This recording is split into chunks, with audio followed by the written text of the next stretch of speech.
दुर्भाग्य की काली छाया ने हमारे सुखों को लील लिया।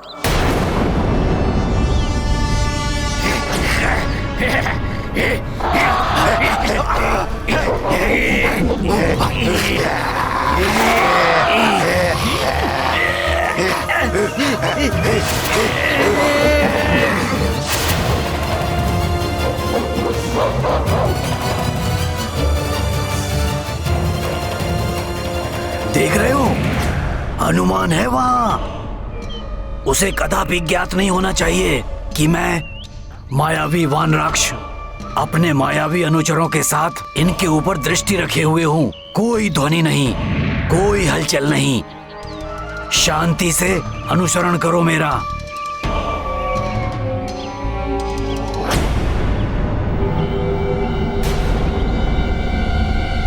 कुछ असामान्य सा हो रहा है यहाँ। फिर क्या हुआ लक्ष्मण भैया? और कौन था जिसके दुर्भाग्य की काली छाया ने मेरे प्रभु श्री राम को घेर लिया? कहीं ये वो तो नहीं जिसने सीता माता का हरण किया था? इसका कारण राक्षसी शूर्पणखा थी। एक बार वन में भैया को देखकर वो उन पर मोहित हो उठी। उसने भैया के समक्ष विवाह का प्रस्ताव रखा। भैया ने मना किया तो मेरे पास आई।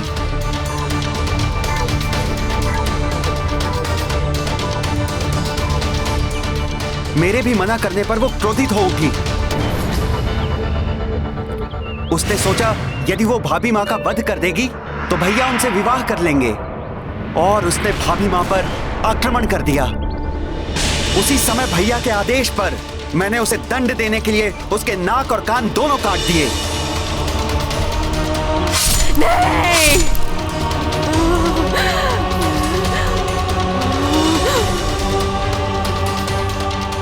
ये सब यहीं समाप्त नहीं हुआ। प्रतिशोध की अग्नि में जलती हुई शूर्पणखा महाराक्षसों खर दूषण और उनकी 14 सहस्त्र सेना के साथ आ गई। शूर्पणखा के अपमान का प्रतिशोध तुम्हारे वध से पूरा होगा वनवासियों।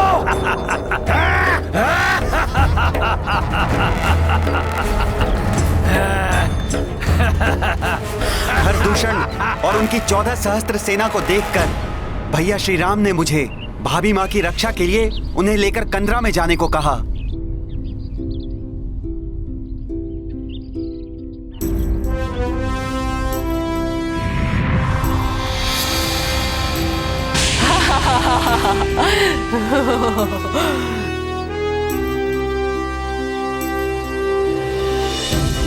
और तब बड़े भैया ने अकेले ही खरदूषण और उनकी सेना का सामना किया।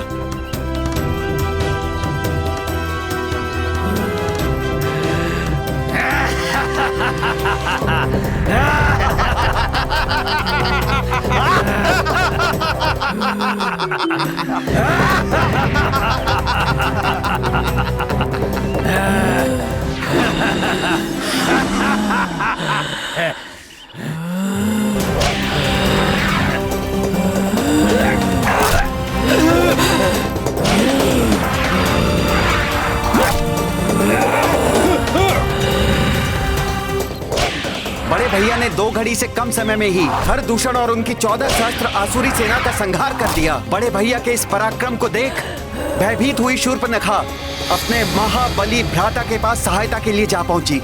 और शूर्पणखा का वो भ्राता था राक्षसों का अधिपति असुरराज रावण। रावण रावण रावण। ये सब क्या हो रहा है? शूर्पणखा, ये फिक्र देश, ये दशा, लंकेश के राजसभा में इस अवस्था में आने की तुमने साहस भी कैसे किया? आपकी लाचार बहन सहायता के लिए अपने भ्राता के सम्मुख नहीं जाएगी तो फिर कहाँ जाएगी? उन 2 साधारण मानवों ने आपकी बहन की नाक और कान को भी काट दिया। और इतना ही नहीं भ्राता लंकेश, उनमें से उनके ज्येष्ठ भ्राता ने खर और दूषण को पूरी सेना सहित क्षण भर में ही हम लोग पहुंचा दिया। संभव? हाँ? भ्राता रावण तो कुछ सुन ही नहीं रहे, किंतु इस अपमान का प्रतिशोध मुझे हर दशा में उन वनवासियों से लेना है।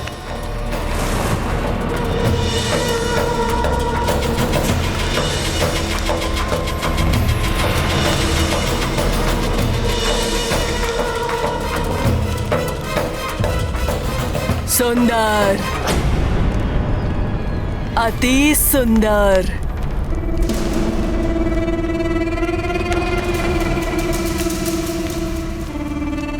कौन? उसकी पत्नी, जिसके कारण मेरी ये दुर्दशा हुई। पत्नी? हाँ भ्राताश्री, युगों से ऐसी सुंदर स्त्री पृथ्वी पर पहले कभी नहीं जन्मी होगी। ये क्या कह रही हो तुम? मैं सत्य कह रही हूँ भ्राताश्री। सुकुमार तन, खंजर नयन, मृदुल हास्य, मनमत के मन को भी मोह ले, रति लजा जाए, अप्सराएं भी अपना मुंह छुपा ले, ऐसी है उसकी सुंदरता। भ्राताश्री, उसका स्थान उस वन में नहीं, इस लंका में होना चाहिए। लंकाधीश के साथ होना चाहिए। चिंता ना करो बहन, मैं जानता हूं कि मुझे क्या करना है।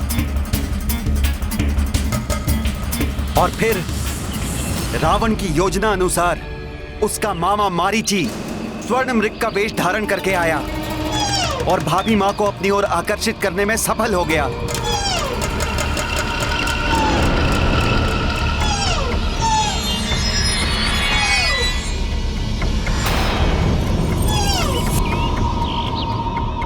इतना सुंदर स्वर्ण मृग। उस स्वर्ण मृग ने भाभी मां को ऐसा लुभाया कि वो बड़े भैया से उसे लाने के लिए हट कर बैठी। तब भैया भाभी मां को मेरी सुरक्षा में छोड़कर मृग के पीछे घोर वन में चले गए। किंतु कुछ समय पश्चात मुझे पुकारने की ध्वनि सुनाई दी, जो भैया के स्वर जैसी ही थी। भाभी मां ने मुझे चिंतित होकर उनकी सहायता के लिए जाने को कहा, लेकिन भाभी मां को मैं असुरक्षित वन में नहीं छोड़ सकता था। इसीलिए मैंने कुटिया की चारों ओर एक दिव्य रेखा खींच दी, जिससे कि कोई भी आसुरी शक्ति उस कुटिया में प्रवेश न कर सके।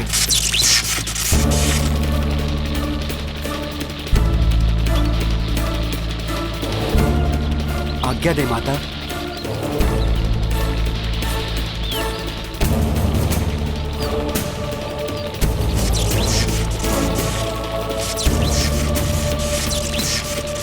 और मैंने भाभी मां को रेखा लांघने से भी मना कर दिया।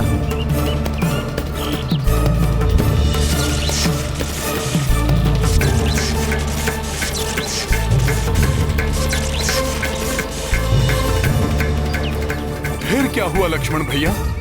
मेरे कुटिया से जाते ही योजना अनुसार रावण वहां पहुंच गया। उसने कुटिया में प्रवेश करना चाहा तो मेरी खींची हुई दिव्य रेखा ने उसे रोक दिया।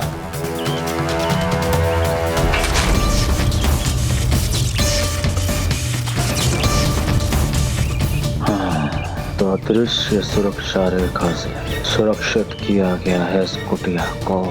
तब उस मायावी ने भिक्षुक का वेश धारण किया।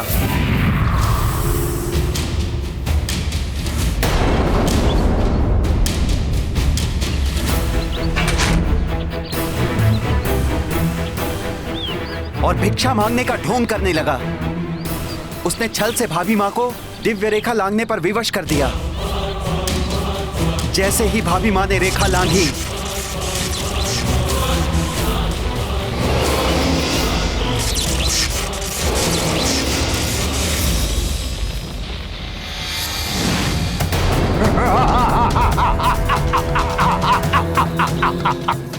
कौन हो तुम? लंकेश दशानन रावण।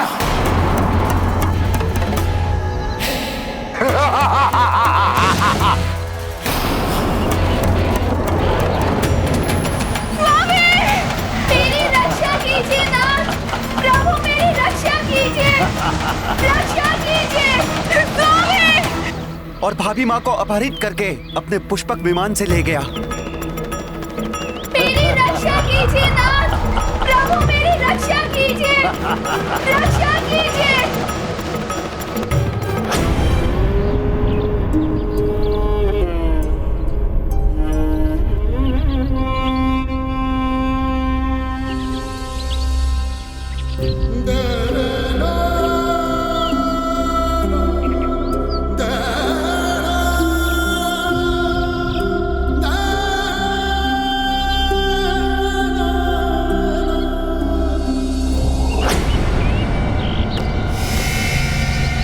तो मेरी शंका निराधार नहीं।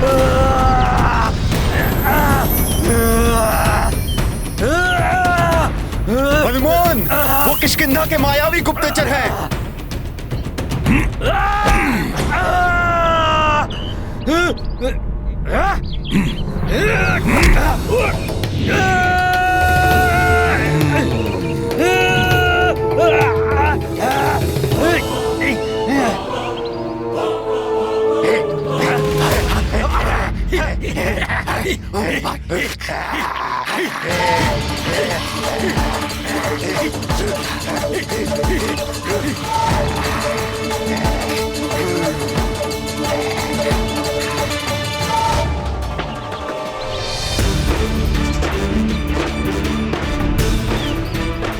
भैया राम आ गए हैं, अब किसी और की आवश्यकता नहीं। इस प्रकार बचकर नहीं जा पाओगे तुम सब यहां से।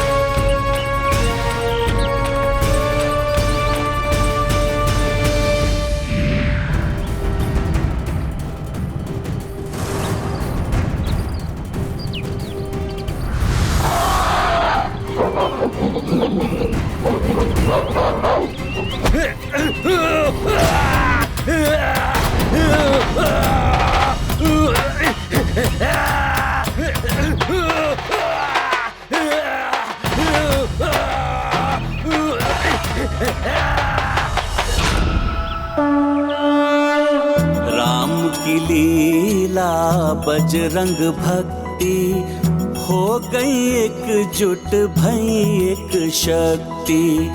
दुष्टों का मिलकर संहार करते दो तारणहार।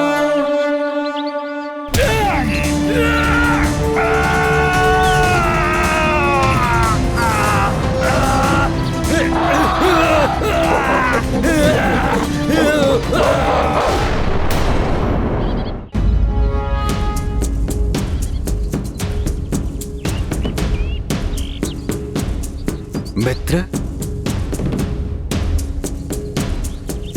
अपनी धनुर्विद्या के अद्भुत कौशल से इन्हें क्षतिग्रस्त करके आपने मुझ पर बहुत बड़ा उपकार किया है।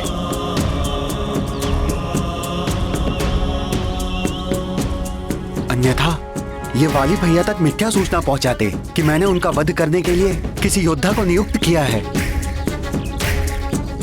या आपसे मित्रता कर उनको परास्त करने का उपाय कर रहा हूं। मित्रता? हाँ भ्राता सुग्रीव, ये तो अति उत्तम विचार है। क्षमा कीजिएगा, छोटा मुंह और बड़ी बात कहने का साहस कर रहा हूं। अपने राजपाट और जीवन संगिनी के सानिध्य से वंचित आप दोनों एक ही पीड़ा से ग्रस्त हैं।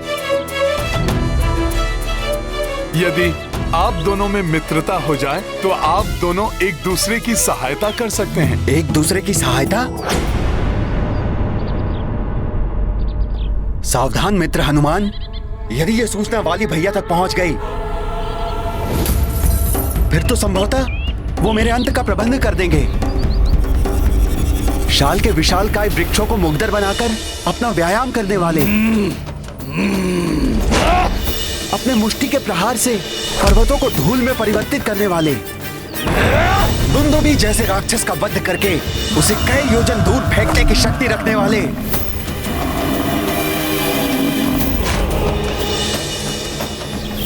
महाबलशाली वाली भैया को परास्त करने में ये दोनों वनवासी राजकुमार मेरी क्या सहायता कर सकते हैं?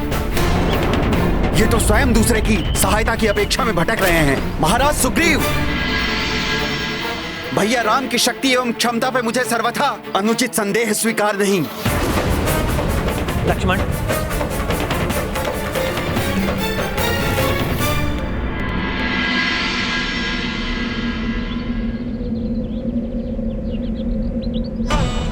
क्षमा करें आर्य।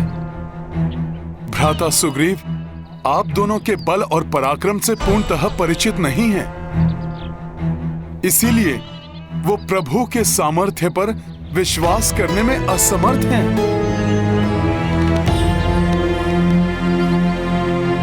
भ्राता सुग्रीव, प्रभु श्री राम कोई साधारण योद्धा नहीं है। अपने एक ही बाण से रावण के संबंधी खरदूषण और उनकी सेना के 14 सहस्त्र असुरों का संहार करने वाले प्रभु श्री राम अवश्य वाली भैया को परास्त कर आपको किष्किंधा के सिंहासन पर आसीन करेंगे।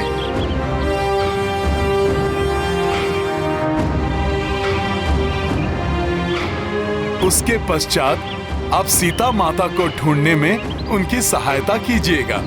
हनुमान, श्री राम अवश्य ही प्रवीण योद्धा हैं, किंतु दशानन रावण को सहजता से हराने वाले वाली भैया का वध करना तो दूर, उन्हें युद्ध में पराजित करना भी इनके लिए असंभव है।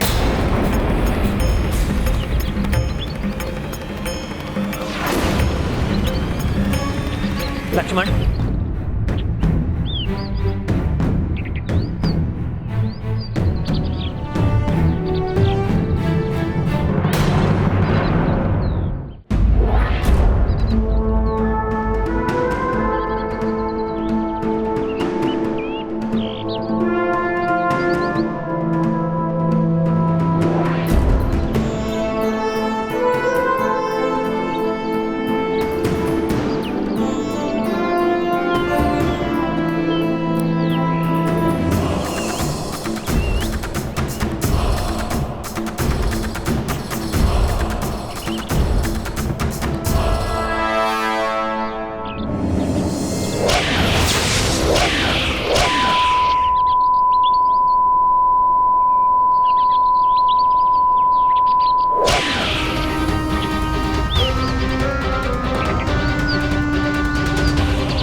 समस्त दिशाओं को कंपित करने वाली ये भीषण ध्वनि कहीं किसी बड़े अशुभ का संकेत तो नहीं?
के 7 वृक्षों को एक ही बाण से खंडित कर दिया।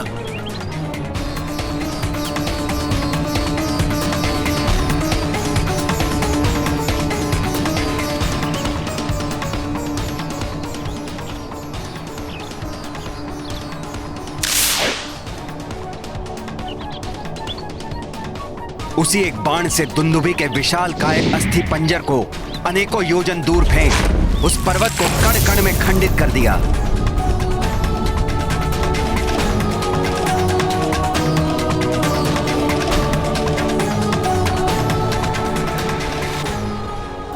किसी को पूर्णतः जाने बिना उसकी योग्यता पर संदेह करना सर्वथा अनुचित है।